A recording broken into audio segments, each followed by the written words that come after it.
এক এক করে, আর এই যে সরষার তেলও নিয়ে এসেছি, এক এক করে তেল মাখাবো আর গোল গোল করে দেবো। তাও নিয়ে আস্তে আস্তে সর পড়ে গেছে, ঠান্ডা হয়ে গেছে সব রেডি করে আনতে আনতে। দেখা যাক কতটা কি হয়। একটু পাতলাই হয়ে গেছে মনে হচ্ছে।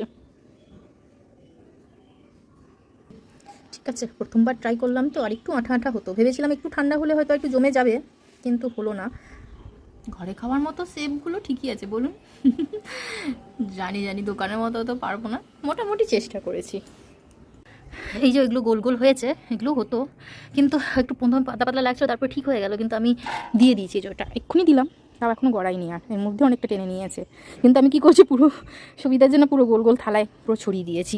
দিয়ে এবার শুকিয়ে গেলে তুলে নিয়ে ভেঙে ভেঙে নেবো, পিস পিস করে নেবো, ওই জন্য দিয়ে দিয়েছি। এত পাঁপড় দিয়েছি আমি, ভাজার পরে দেখাচ্ছি শুকিয়ে গেলে কেমন হচ্ছে।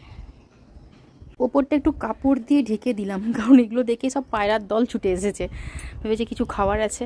আর তারপরে হাওয়াও দিচ্ছে, ধুলোবালি যদি উড়ে উড়ে পুরো পড়ে তাহলে কচকচ করবে, এই জন্য। কালকে দিয়েছিলাম, এই এতটা শুকিয়েছে, এবার উল্টে দেবো। এগুলো ছোটো ছোটো হয়ে গেছে গুটিয়ে, আজকে শুকিয়ে যাবে পুরোপুরি মনে হচ্ছে। এইবারে হচ্ছে তেলে ভাজার পালা। ভেজে দেখলাম যে বেশ ভালোই হয়েছে। এটা মশলা ছাড়া, ছেলের জন্য যেটা করেছিলাম ছোটো ছোটো, আর এটা হচ্ছে মশলা দেওয়া।